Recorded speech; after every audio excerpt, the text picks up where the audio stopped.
Jadi memang rutenya itu sendiri Oh. harapannya bisa tergambar dengan jelas ya Bu ya. Jadi ketika mau datang ke satu daerah itu tidak bingung lagi mau kemana. Iya, bahkan kami sedang membuat AI teknologi di dalamnya, sedang berproses, mudah-mudahan tahun ini bisa di launching, di mana wisatawan bisa mendapat itinerary gitu ya.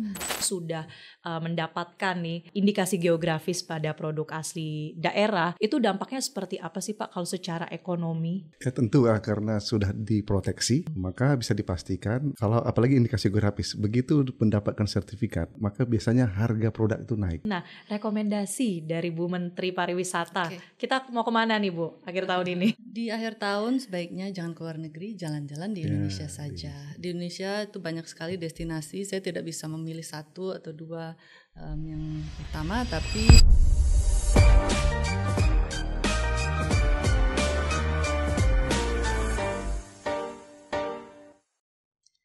Halo, selamat datang kembali di podcast WhatsApp. Waktunya Hukum Menyapa dari Kementerian Hukum Republik Indonesia. Kali ini bersama saya Marcelina Tumundo.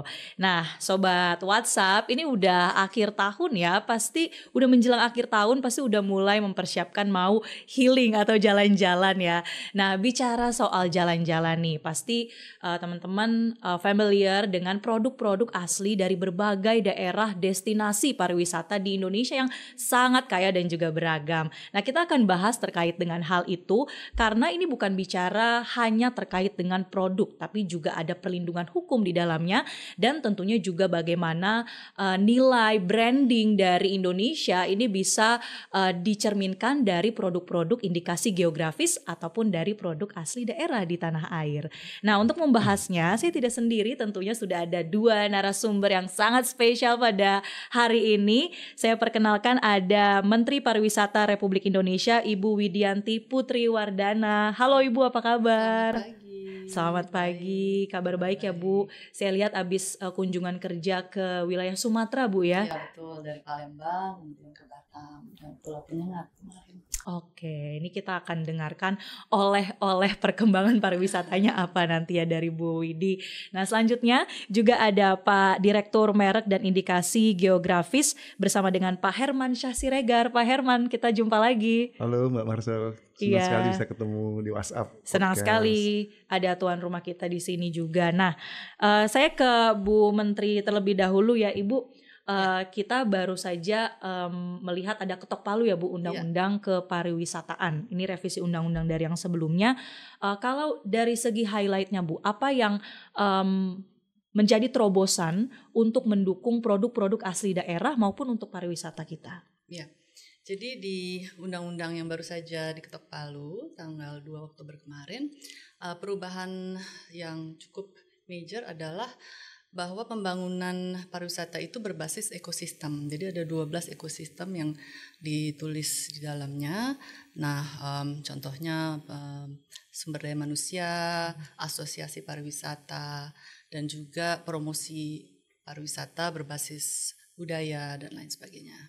Begitu. Nah, untuk produk memang indikasi geografis tidak tercantum secara spesifik di dalam undang-undang kepariwisataan yang baru saja disahkan kemarin, tetapi di Kementerian Pariwisata melihat bahwa indikasi geografis itu adalah destinasi wisata, atraksi begitu ya, dan juga daya tarik wisata. Nah, jadi itu ada di dalam undang-undang, bisa di dalam ekosistem baik untuk memajukan ekonomi masyarakat, dari produk-produk di daerah-daerah bisa lebih kami promosikan dengan lebih mudah apabila ada indikasi geografisnya gitu. Oke. Jadi kalau indikasi geografis itu memang menjadi satu bagian yang penting juga ya Bu. Kita kan jalan-jalan bukan cuma datang ke tempatnya ya, tapi penasaran apa sih cindera mata khasnya, makanan khasnya, kira-kira begitu ya Bu? Iya betul. Jadi wisatawan sekarang itu lebih melihat bukan hanya berkunjung untuk foto-foto atau melihat alamnya saja, tapi untuk pengalaman dari cerita, storytelling dari destinasi itu, produk-produknya itu apa saja storytellingnya. Misalnya datang ke desa untuk belajar menenun, untuk mengenal lebih jauh bagaimana cara membuat tenunan itu, apa sih storytellingnya, begitu, bahwa ibu-ibu di desa itu membuat tenunan untuk menghidupkan keluarganya, begitu. Jadi penting ini cerita storytelling itu dilakukan dalam promosi pariwisata. Oke. Nah, tadi Ibu bercerita juga soal salah satu contohnya soal tenun ya, Bu ya. Ini kan ada sebuah experience atau pengalaman yang memang bisa dirasakan oleh wisatawan ya. Jadi bukan cuma sekedar datang beli oleh-olehnya, tapi juga tahu gimana proses dan cerita di baliknya, bahkan filosofinya. Nah, itu gimana sih Bu supaya wisatawan tuh bisa mendapatkan experience itu, khususnya untuk produk-produk lokal kita? Ya. Jadi seperti saya sampaikan tadi, storytelling ya. Jadi bagaimana kita mempromosikan destinasi itu, ada indikasi geografis, barang-barang atau produk-produk lokalnya apa saja. Nah, kami kalau dalam mempromosikan Indonesia itu di expo luar negeri atau mengadakan konser atau pameran-pameran seni budaya, begitu ya. Kami tentu selalu akan menceritakan daerahnya, itu di mana dibelinya, ceritanya seperti apa, begitu.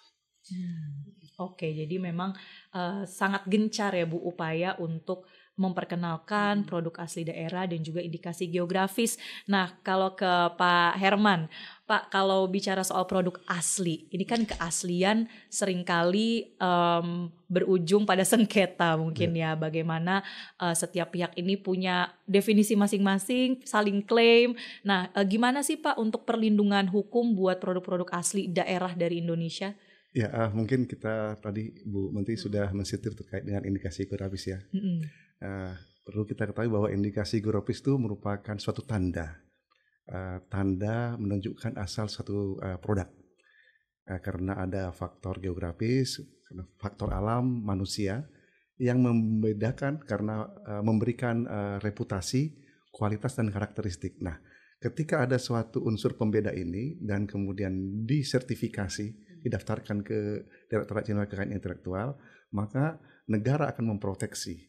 Sehingga apabila nanti ada pihak-pihak lain misalnya mau membajak ataupun memperdagangkan barang-barang ataupun produk-produk yang sudah diproteksi tadi secara tidak berhak, maka kita secara hukum bisa melakukan perlindungan.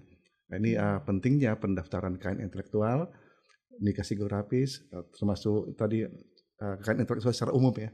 Bisa misalnya hak cipta, kemudian merek, segala macam. Nah, di sini pentingnya tadi inovasi dan kreasi, khususnya produk-produk unggulan daerah itu diproteksi dengan kekayaan intelektual yang terdaftar atau tercatat di Direktorat Jenderal Kekayaan Intelektual.